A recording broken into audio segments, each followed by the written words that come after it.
Welcome to the Old Time Radio Westerns. I'm your host, Andrew Rhynes, and I'm excited to bring you another episode absolutely free. This episode is one of many released every month, totaling over 80 episodes so far.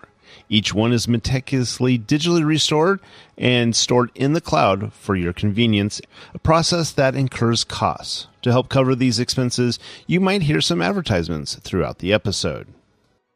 While we do retain the original commercials for historical authenticity, you may also encounter modern ads, which help keep the lights on. If you prefer an ad-free experience, we offer a couple options. You can listen to the episodes on YouTube. You can also support us by becoming a patron on our Patreon page. For more information, go to otrwesterns.com/donate. Again, otrwesterns.com/donate.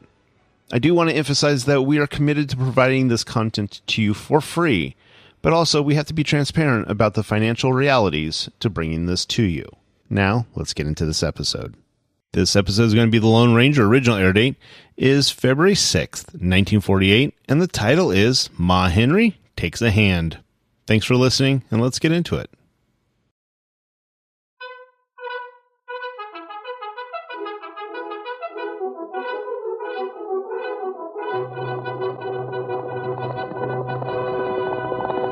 Hail Silver!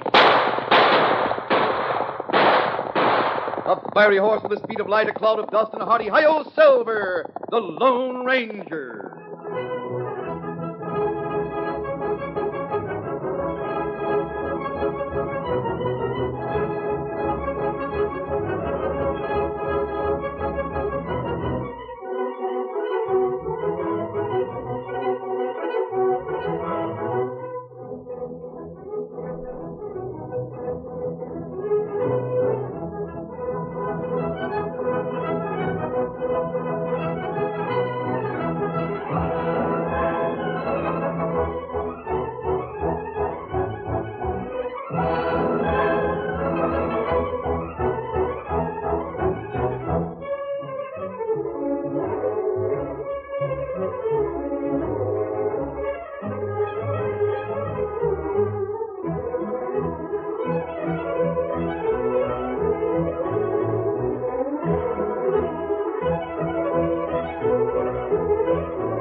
With his faithful Indian companion Tonto, the daring and resourceful masked rider of the plains led the fight for law and order in the early western United States.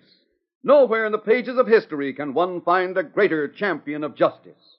Return with us now to those thrilling days of yesteryear. From out of the past come the thundering hoofbeats of the great horse Silver. The Lone Ranger rides again. Come on, Silver! Let's go, big fellow! Hail Silver! Ahoy!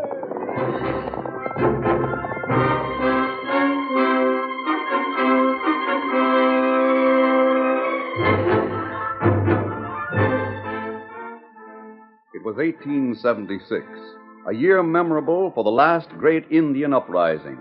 The Sioux were on the warpath, and Custer and his command had been wiped out in Montana Territory.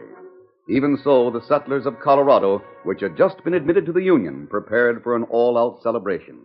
They had scheduled a holiday week which would combine observance of the territory's rise to statehood with ceremonies commemorating the centennial of the Declaration of Independence. Tonto and the Lone Ranger discussed the coming celebration as they walked their horses down to a trail crossing on the Denver and Modoc City Railroad. Tonto, the flag now has 38 stars. Ah, me think there'll soon be plenty more. Tonto, look there. Oh, what you see? Those marks in the sand alongside the railroad tracks. Oh, look like somebody fall off train, roll over. You see those zigzag footprints? Him stagger off in the bushes. That man is alive. He needs help.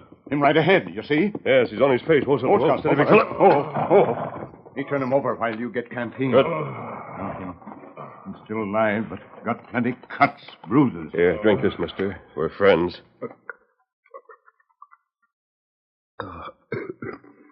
That's good. Thanks. Take it easy. We'll get you to town. A masked man. What's the idea of you helping me? We've met before. I know it. You were the fellow who captured me after the stage holdup at Wagon Wheel Station 5 years ago. And you're Tom Dodge. Right. What happened? That brakeman caught me bumming a ride on a freight train. He threw me off. The brakeman was within his legal rights. Illegal rights be hanged. I never did a thing like that when I was riding the Owl Hoot Trail. That's right. You never were accused of hurting anyone. That's why you got off with a 5-year sentence. I could have killed that brakeman. I've got a gun. You didn't use it? Oh, listen, mister. Whether you believe it or not, I've learned my lesson. I want to go straight. Well, Todd and I are going to take you to Modoc City. I have a friend there who'll put you up until you're fit to work and can find a job. Why do you want to do that after getting me jugged in the first place? You deserved what you got. Now I want you to get what you deserve.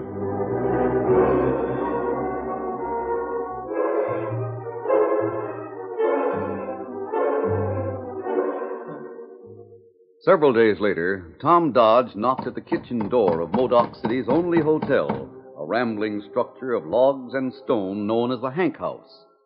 Come in. I've got no time to be opening doors. For a moment, the ex-convict stared in voiceless awe at the powerful woman who confronted him. Sweat beaded her broad red face, and her mighty arms were white with flour. She held one of the pies for which men remembered her even after they had forgotten her salty sayings. Stop gawking and come on in. Oh, thank you kindly, ma'am. If it's a handout you want, I'll fix you up. The fella says your belt buckle looks like it's rubbing your backbone. I've had plenty to eat the last couple of days. I got thin before that, Mrs. Henry. You call me Ma Hank or just plain Ma. Only one man calls me Mrs. Henry. I reckon that's the masked man. Say, what do you know about him? Here's a note he wrote for you. So you're Tom Dodge, and you're trying to ride the straight and narrow trail. That's right, Ma. Then you can roost here.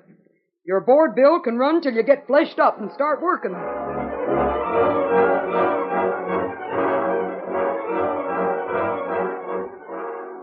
Mart Stone, president of the Modoc City Bank, sat at a desk in his cashier's office. A lean, hard man, he wore range clothes and carried a gun, a habit which gave depositors a greater feeling of security than they would have found in the dignified dress of other bankers. At the moment, he was busy affixing his signature to each one of the crisp new banknotes, which lay before him in bundles of $1,000. Bob Finch, the cashier, stood at Stone's shoulder, a strained look on his bespectacled face. Yeah. There, Bob. I've signed the last one. Mart, I just checked the books. Who told you to do that? Nobody. I did it to protect myself. What do you mean by that? I'm no fool. I've been watching you. You've lost thousands playing poker. Suppose I have. You've been dipping into bank funds. There's a $25,000 shortage. Oh, see here, Bob. I've had a run of hard luck. I'll win it back sooner or later. Even sooner won't be soon enough, Mart. Colorado's a state now. The new banking department is out to see that the old territorial banks are sound enough to get permanent charters. What of it? The examiners are on their way here right now. Traveling man ran into them in Mansfield. They're working this way. I see. That doesn't give us more than a week to cover up. What do you mean, us? How much cash have we got in hand? We're practically out of currency, except for that $15,000 issue you just signed. We have some silver money, but no gold. Would half of these banknotes interest you? Not if I have to go to jail with you. I've got a scheme that'll cover the shortage and let us split this new currency. Well? Now, listen. We promised the businessmen we'd stay open on the first night of the big celebration. We'll fake a holdup. I'll come through the back door wearing a mask. With cowpokes shooting up the town and miners brawling in every cafe, Marshal Ames wouldn't have a ghost of a chance to catch a real bank robber, let alone me. Mart, I think you've got something there. After I take the money, I'll simply step out into the alley, hide it under the back steps, and then hurry around the block. When the alarm's given, I'll be in the crowd out in front. What'll we tell the marshal? We'll report $40,000 stolen. That'll cover the shortage and let us get away with $15,000. I need the money. I'll string along with you. Good. Now, there's just one thing to be careful about. That's this new money. Don't let any of it get into circulation. Why not? We'd get into trouble if it became known we had a new issue just before the robbery, then started spending some of that money right after it was stolen. I may have to use my share in a hurry. Tell me the hour you'll show up. I want to have the place clear of customers and the strongbox open. 8 o'clock will be the hour. I'll be ready.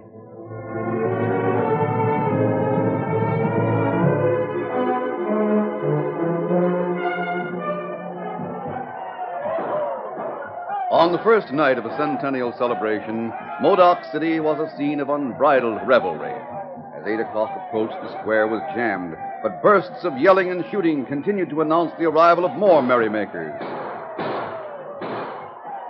Little concerned by the demonstration, Tonto shouldered his way toward the bank with a $20 gold piece which a provision dealer had been unable to change.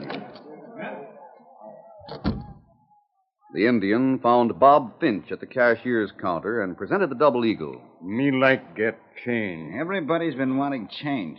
There's no gold and less than $5 worth of silver in the place. Well, if me not get change, me not get bacon. It's almost 8, our closing time. Now, you'll have to vamoose. I'll me wait till you close. Maybe somebody bring in change. Look, you pesky redskin. Me look. You see plenty paper money in iron box where doors open. You Indians don't like paper money. Me take it. Me no banknotes good as gold. It's 8 o'clock. Come on, Indian, move. Me want change. All right. Here are 4 $5 bills. Now get out pronto.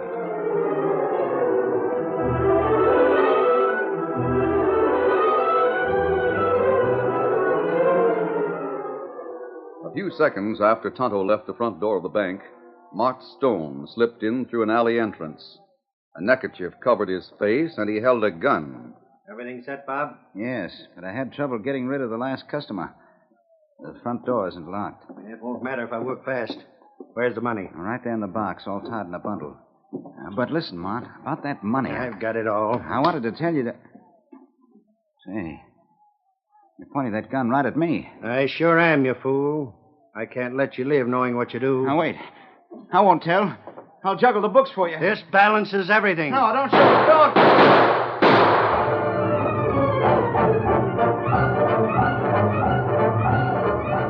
The sound of the shots reached Tonto before he could cross the crowded street. He darted back into the bank with the marshal and several citizens at his heels. All of you get back. Is Finch dead? There's no pulse, Marshal. Him dead. Has anyone seen leaving the bank? I was at the mouth of the alley when I heard the shots. Right afterwards, someone ran away from the back door. Only one man? That's all. I figured a cowpoke was up to some crazy shenanigan. A bank robber couldn't have picked a better time for a job. Aren't you going to get up a posse? No, not now. Where's Mart Stone? Right here, Marshal. Let me through, man. Get up. I should have stayed here tonight. Poor Finch. Where have you been, Mart? Out on the square watching the fun. What's been taken? Just a second. Safe is empty. That means our loss may reach $40,000. Of course, I'll have to check. Can any of the money be traced? Not a cent of it. The currency was all old. The serial numbers of the bills aren't on record. This was a one-man job. I think the man's still in town. I can lay hands on a very likely suspect. You don't mean that the robber's right here, do you? Huh? The fellow I have in mind is Tom Dodge, an ex-convict who's boarding at the Hank House. Well, that's where I stay. I've seen the critter there. Let's go get him. I can handle him alone. You stay here, Mart. Keep these men with you. I don't want word of what I'm doing to get spread around just yet. Say, Marshal, where'd that Indian go? He must have slipped out the back way. Well, he won't start any lynch talk. Lynching's too good for the fellow who killed Bob Finch. No more of that, Mart. I'll let you know as soon as I have Dodge safely locked up.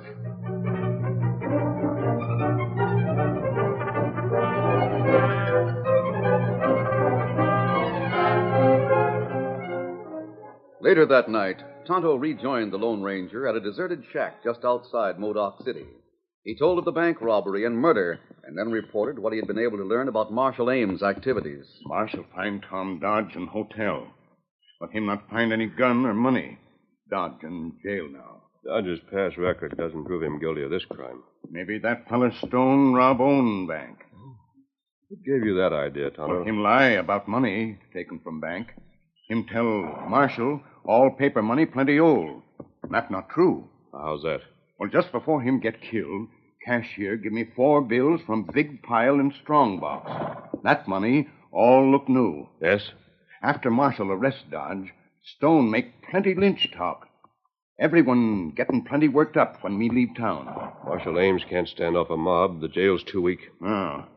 And what we do? We've got to get Dodge out. Get him out of steady, big fella. Come on, fiddle there. Come up, scout.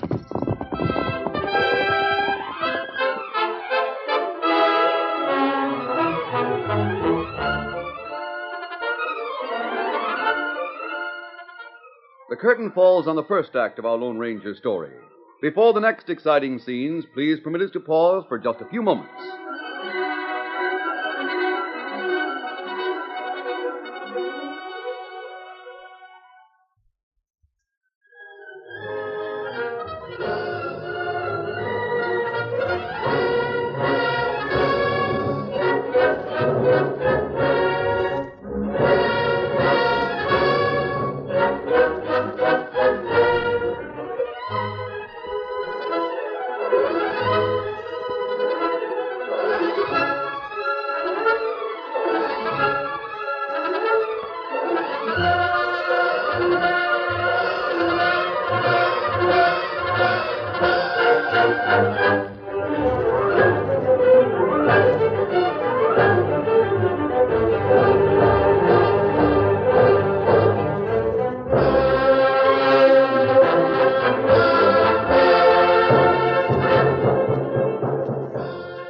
Now to continue our story.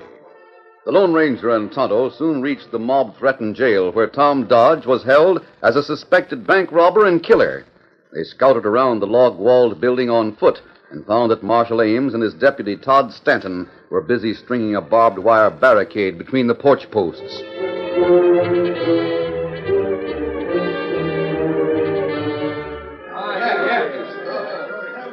Excitement had inflamed the men who packed the Ace High Cafe, biggest of Modoc City's gambling and drinking establishments. All talk centered on the bank robbery and plans to lynch the man in jail. One more round for the house, barkeep. Then we'll go and stretch that killer's neck.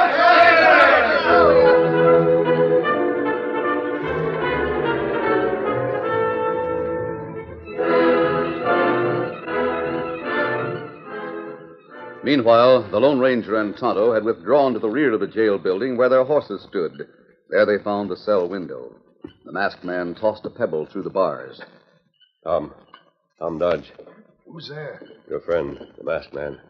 There's a mob gathering. Can you squeeze through the window if I pull out one of the bars? I can make it. But where are your tools? Why, Larry, this is all I'll need. Make the loop fast to a bar. I'll take a hitch on my saddle horn. But I got it. Now, Tonto, you slip across the street and start shooting. Make the officers think they're under fire. We'll meet later behind the Henry house. Me savvy. Me burn plenty powder. I got the rope tied, mister. Can your horse do it? Yes, he can do it. Steady, Silver.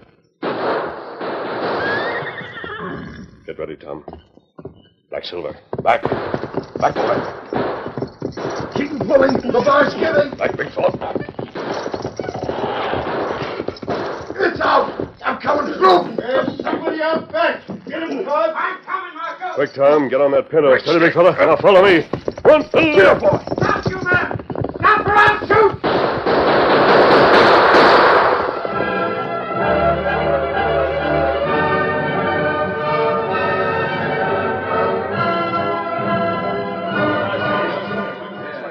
Determined to prevent a lynching, Ma Hank faced the mob in the Ace High Cafe with a scattergun.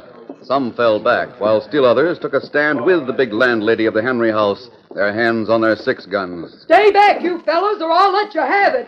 There won't be any lynching tonight. Out with you, Ma. Here comes Marshal Ames. Hold it, Ma. Hold it, everybody. What's happened, Marshal? Tell these hooligans who want to hang Dodge they'll have to catch him first. What do you mean? Dodge just broke jail. The masked man helped him. Where did they go? Well, they had horses. So I reckon they headed for the hills. This was your fault, Ma Hank. With that killer loose, nobody is safe. I'll take the blame, Mart Stone. Boys, I'm offering a reward for Tom Dodge. $2,000, dead or alive. What are we waiting for? Come on, let's ride.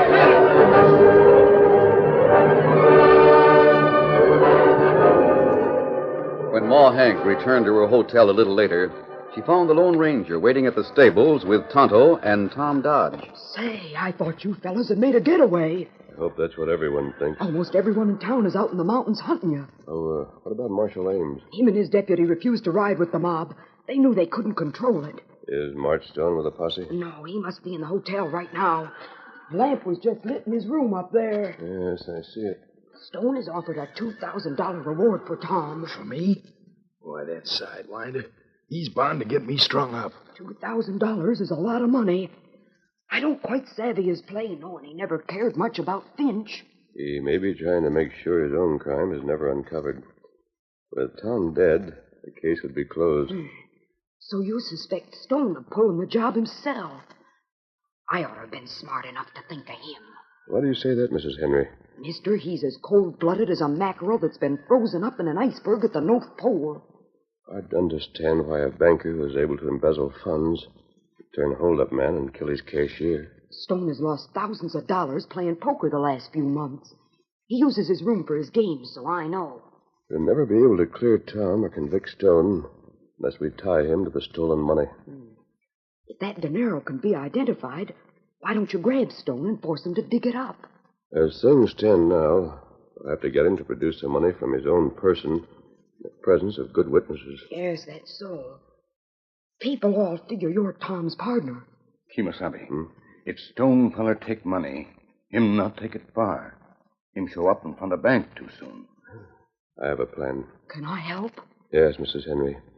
You can see to it that the marshal and his deputy are at the jail for the next hour or so. And what Tom and me do? Wait here for me. I'll have to act fast.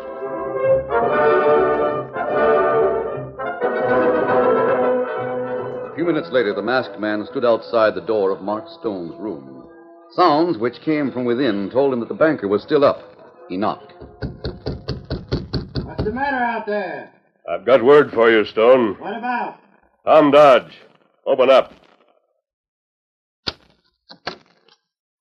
You're wearing a mask. You helped Dodge break jail. That's right. Stand still. What do you want of me? I wasn't trying to lynch Dodge. You offered a reward. Yes, but listen... I want that reward money. The law can have Tom Dodge. Are you offering to surrender your own partner? I've got him. All you have to do is pay. I think I see what's behind your double cross. Huh? Think what you please. You got Dodge out of jail figuring that he'd split the bank's money with you. He didn't come through, so you want the reward for your trouble. I don't blame you. Are you ready to put up the money? I'd be worse than a fool to let you have it before you turn Dodge in. I don't expect that. You post the money with Marshal Ames. I'll handle the rest of the deal. That'll be all right with me. You'll have to get the money to him in a hurry. I can't wait around Modoc City much longer. I don't carry that kind of dinero, but I can raise it within an hour. That's good enough.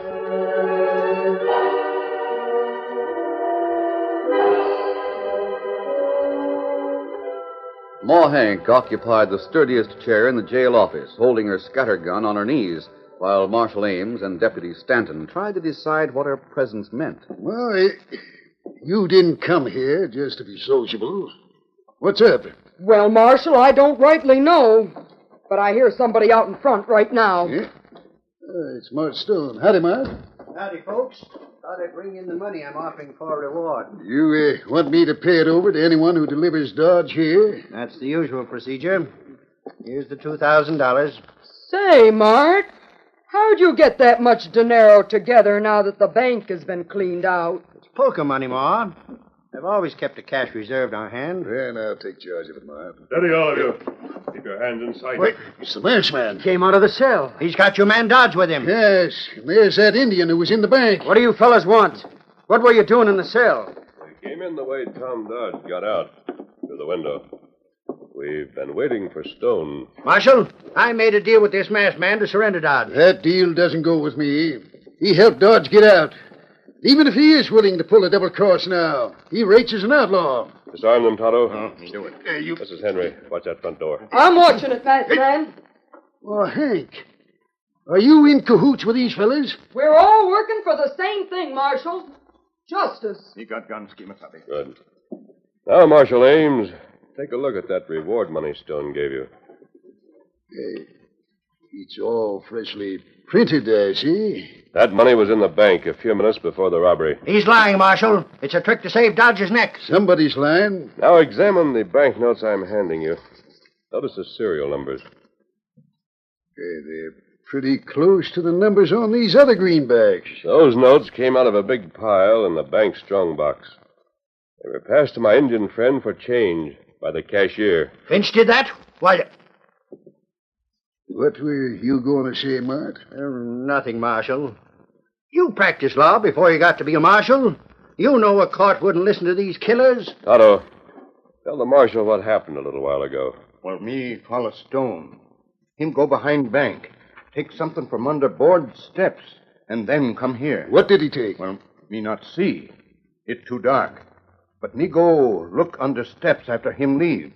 And me find plenty paper money hid there. The Indian lies. I didn't take any money from under the steps. If there's any money there, these owl hoots put it there to incriminate me. Stone, the money beneath those steps bears your bank's name and your own signature. The bank department and the Wells Fargo Company will have the numbers of the bills. And their records will show when you received the money. But You told us the reward money came from your cash reserve. You'll find that the bills beneath the steps are numbered in sequence with that reward money. Gone it, Stone. The masked man's got you dead to rights. His word and the word of an Indian against mine. It's more than that, you crook. It's a darn sight more than that. Tonto's not the only one that saw Stone dip into that cash beneath the steps. Stone, I saw you too, and you hadn't better call me a liar. I guess you've got me. If it hadn't been for that masked man, Stone, you killed one man and almost got another lynched. Now, what's behind it? You might as well know. I embezzled bank funds. Finch found out about it. I got him to go in with me on a fake holdup that would cover the shortage and give some cash besides. I suppose you killed Finch to shut his mouth. I'm glad I drilled him. If the fool hadn't passed out these new bills, this masked man wouldn't have had anything to go on. Dodge, I'm sorry I arrested you. And if getting you a job will help square things, I can do that. That's all I want, Marshal. You'd better get Stone out of town before the mob comes back. You're not taking me anywhere. Look out for Stone. He's got a Derringer sleeve gun. Drop your shotgun, woman. Now stay in front of me while I back out of here. Oh, my arm! He broke my arm! Only, Mrs. Henry. I've got him. Stand still, you buzzard, or I'll break your other wing. Oh, my arm! Masked man, that's what I call real shooting. When you can plug a skinny squirt like Stone who's hiding behind a walking mountain like me. Otto, give the officers their guns. Me give them I'll fix up Stone's arm while you fellas get ready to hide him somewhere. There's a train due pretty soon. We'll take him to Denver. Hey, the masked man and the Indian are gone. Say more, Hank. Who is that masked man? Don't you know now, Marshal? He saved your life once. When the Dobie Anderson gang shot you up in the Badlands and left you for dead. Then he's the Lone Ranger.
This has been a presentation of OTRWesterns.com, and we hope you enjoyed. Please take some time to like and rate our shows in your favorite podcast application. Follow us on Facebook by going to OTRWesterns.com/Facebook. Subscribe to our YouTube channel by going to OTRWesterns.com/YouTube. And send us an email, podcast@OTRWesterns.com. You can call and leave us a voicemail, 707-986-8739. This episode is copyright under the Attribution Non-Commercial Share-alike copyright. For more information, go to OTRWesterns.com/copyright. Have a great day, and thanks for listening.